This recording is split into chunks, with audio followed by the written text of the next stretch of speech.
414, softly and tenderly, will be the number that we will sing after the message. The message will be from 1 Corinthians. Open your Bible to 1 Corinthians, chapter 1.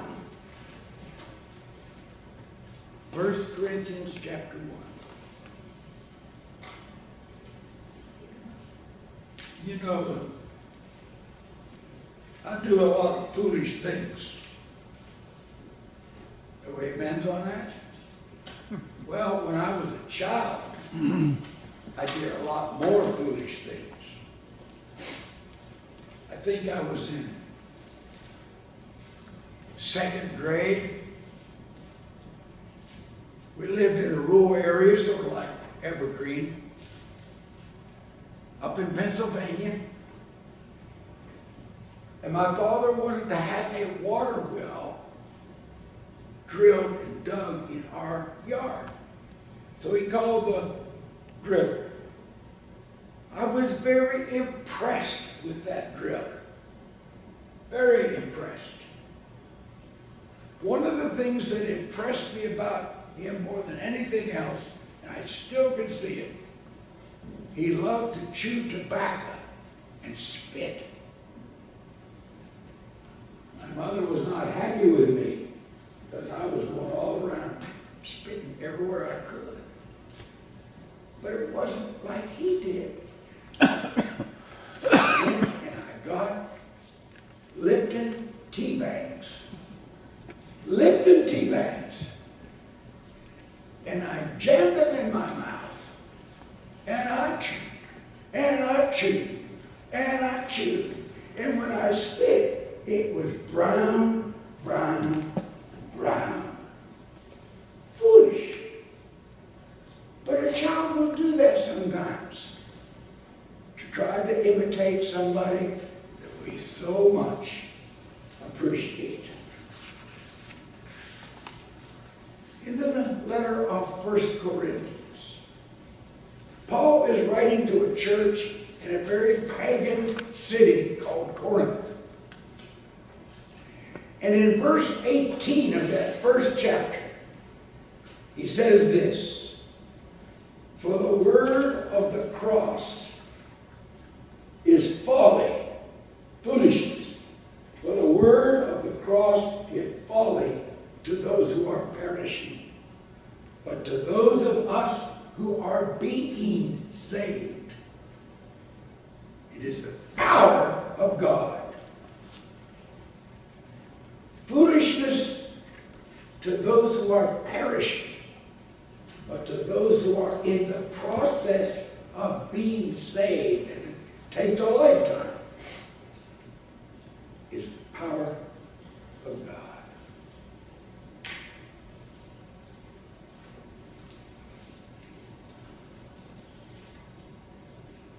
The cross is foolishness. The word in Greek, and I don't give you a lot of Greek, so I got to show off a little bit. The word in Greek is moria. Moria. The cross is moria to those who are perishing. What word do you hear in the Greek word moria? More. More. More. Moria. The word you hear is more. Oh, that's not what I'm looking for. You're wrong. Okay. Moron. To those who are perishing, it's moronic. It's like they're morons. They're dying and they don't know it and they don't care. The cross is the power of God to us. The word power in the Greek New Testament is dynamis. Dynamis. What word do you hear in dunamis? What word do you hear? Dunamis. Power. Dunamis. on, you know. What do you hear in dunamis? Dynamite! It is the dynamite of God. And it is powerful indeed for those who are being saved. What are the characteristics of dynamite? Dynamite, when it goes off, it explodes. Now, if you implode, you pull everything in. If you explode, it's driven out in a whole 360-degree area. The word of the cross is that which explodes in your life. June will kind of snicker at this, I think. Not too loud, because she knows what's coming. She's heard this before, many years ago. Many years ago, we lived in Jacksonville, Florida. I went to a large church, 900, 1,100 people. Dr. Crenshaw was our pastor. Wanting to be a preacher, he would let me fill in the pulpit just once in a while. One time, he had to go away just for the weekend. Brother Dick, would you take charge of the service? Wow, 900 people. Yes, sir, I'm ready to preach. And preach I did. I had to go through a medical procedure that put me in the hospital on Monday. Nothing tremendously big, important, just kind of a minor thing. I preach on Sunday, and on Monday I'm in the hospital. Dr. Crenshaw comes to see me Monday evening. He looks very serious at me, scowling a bit. What did you do, David? What did I do? And then he cracks a smile. He begins to grin. And he said, do you remember what you said to that church, to our church, to your church? Do you remember what you said that time? You know what I said. She's heard this before.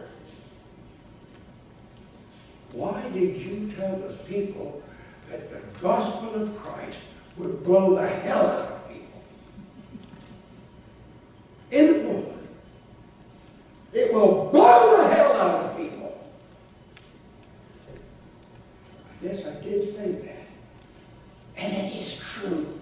It does just that. And Dr. Crenshaw shook my hand and said, I wished I'd have had the nerve to use that kind of language and say that to my people.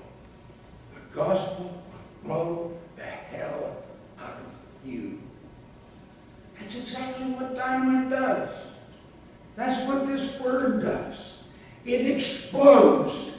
And out of that explosion, all that is bad, all that's not good, all that is blown away. It is a force that makes change and newness possible in a person. If you want to be a different person than you've ever been, if you want a change to come about your life that you can't do it any other way, you take the gospel of Jesus Christ, put it in your heart, make it a part of your life, and it will blow the hell out of you and out of me. That's important to get a hold of.